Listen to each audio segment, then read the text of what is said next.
बिस्मिल्लाहिर्रहमानिर्रहीम और अस्सलाम वालेकुम। 2 जनवरी और पाकिस्तान में जुमेरात की शाम। आज अभी तक की अहम खबरें और मेरा तजिया। सबसे पहली खबर मिलिट्री कोर्ट्स। जी हां, आज मिलिट्री कोर्ट्स के नाम पर कौम को एक बार फिर बेवकूफ़ बनाने की कोशिश की गई है, धोखा देने की कोशिश की गई है। आज माफ़ीनामे के नाम पर 19 लोगों को मिलिट्री कोर्ट्स में से रिहा किया गया।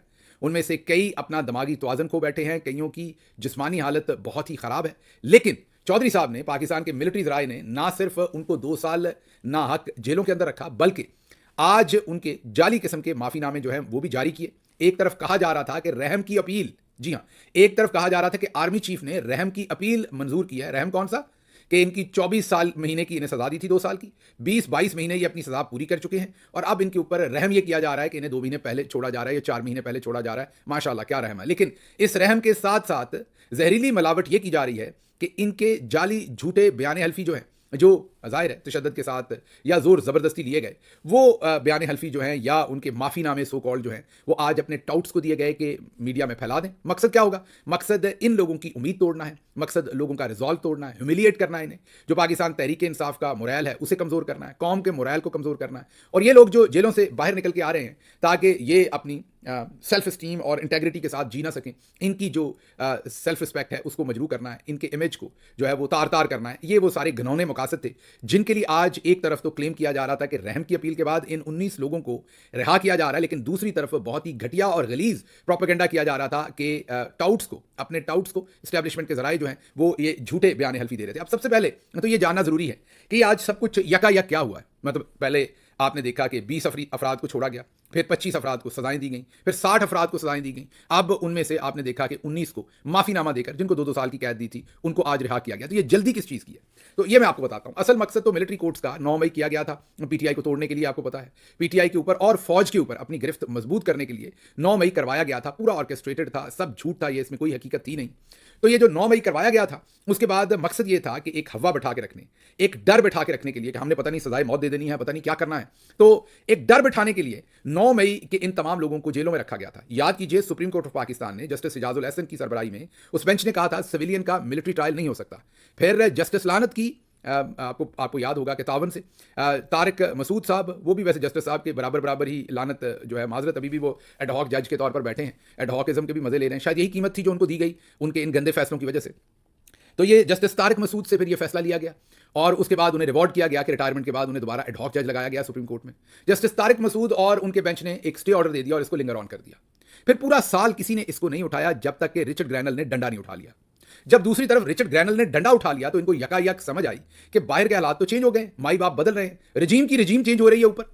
और अमेरिका के अंदर इनकी कैलकुलेशन ये थी कि प्रेसिडेंट ट्रंप कभी नहीं जीतेगा, क्योंकि वहां की एस्टैब्लिशमेंट किसी सूरत नहीं चाहती थी कि ट्रंप अमेरिका के दोबारा सदर बने। जब अमेरिकी अवाम और ट्रंप ने अमेरिका की एस्टैब्लिशमेंट को शिकस्त देकर वहां एक रिकॉर्ड नंबर्स के अंदर बढ़तरी हासिल की और जीत गए, तो यकायक इनको समझ आई कि ये जो हमने एक सांप निकाला हुआ है मिलिट्री कोर्ट्स का, ये जो हवा बनाया हुआ है कि हमने पता नहीं सजाए मौत दे देनी है, पता नहीं क्या करना है, और डरा के रखा हुआ है लोगों को, अब इसको लपेटने का वक्त आ गया। आप, मुझे नहीं पता कि आपने कभी न्यूयॉर्क या किसी ऐसी जगह पर जो फेक चीज़ें बेचते हैं, उन्होंने कार्पेट के ऊपर फेक चीज़ें रखी होती हैं। जैसे ही उन्हें पुलिस के आने का पता चलता है तो वो ऐसे ही अपना सामान लपेट कर निकलते हैं वहाँ से कि आपको पता नहीं लगता। तो इन्हें पता चला कि ये जो तमाम हमने डर और खौफ का माहौल बनाया हुआ था, इसको अब लपेटने का वक्त आ गया।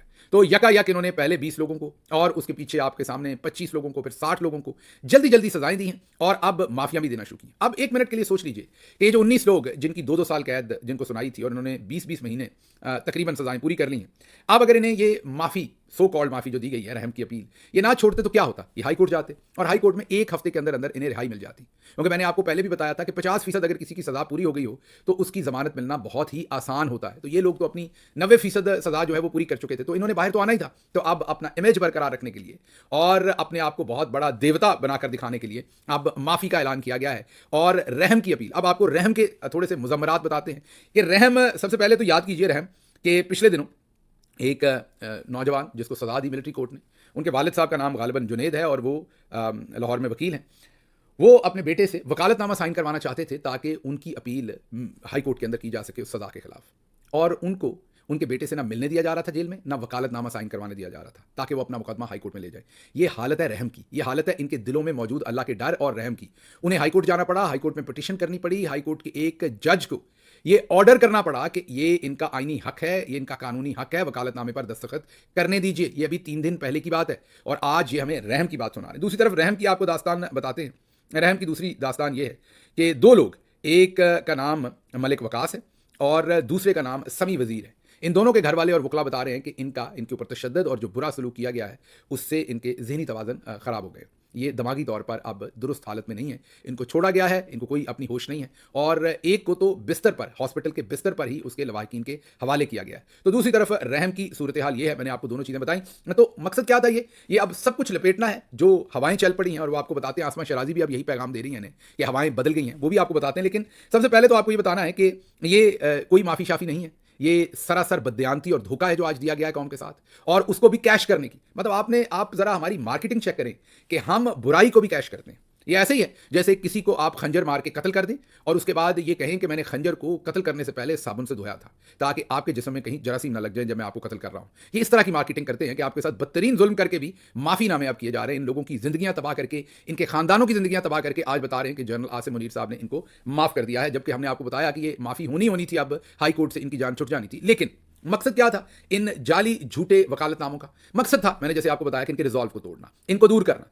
आप जरा गौर से देखिए, आपके सामने ये तस्वीर और कुछ वीडियोस दिखा रहे हैं आपको। ये लोग जैसे ही रिहा हुए हैं, इन्होंने दोबारा इमरान खान जिंदाबाद के नारे लगाए। ये वहीं खड़े हैं जहां ये खड़े थे। आप इन्हें 2 साल बदतरीन तशद्दुद करके, कईयों के दिमागी तवाज़ुन तो आपने छीन लिए, कईयों के जिस्मों को तो आपने लागर कर दिया, लेकिन इनके रिजॉल्व तक आप ना पहुंच सके।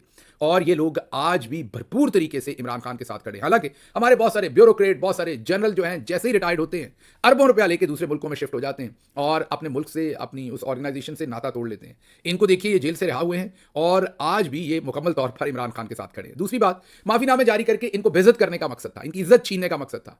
अल्लाह जिसे चाहे इज्जत दे, जिसे चाहे जिल्लत दे। देखिए, जब ये लोग जेलों से बाहर आए हैं तो लोगों ने इनका हीरोइक वेलकम किया है, इनको हीरोज के तौर पर रिसीव किया है, इनको बिल्कुल वैसे ही रिसीव किया है जैसे सिपाही मकबूल। जी हाँ, आप सबको याद होगा सिपाही मकबूल के साथ हिंदुस्तान ने क्या किया था जब वो वापस आया था अपनी कटी जुबान के साथ, जो तशद्दुद जुल्म उसके साथ किया गया था और वो भी अपने रिजॉल्व के साथ खड़ा रहा था। जब वो वापस आया था तो याद कीजिए कि उसको किस तरीके से कौम ने वालिहाना तौर पर इस्तकबाल किया था, हीरोइक उसको एक रिसेप्शन दी थी। इसी तरह इनको भी हीरोइक रिसेप्शन दी। अब अगली बात आपको बता दें कि ये जो कुछ भी मैंने जैसे आपको कहा कि एक तो जीएसपी प्लस का रौला बन गया, एक उधर बाइडन एडमिनिस्ट्रेशन जा रही है तो इनको फिक्र पड़ गई, जिसकी वजह से ये सब कुछ जल्दी जल्दी कर रहे हैं।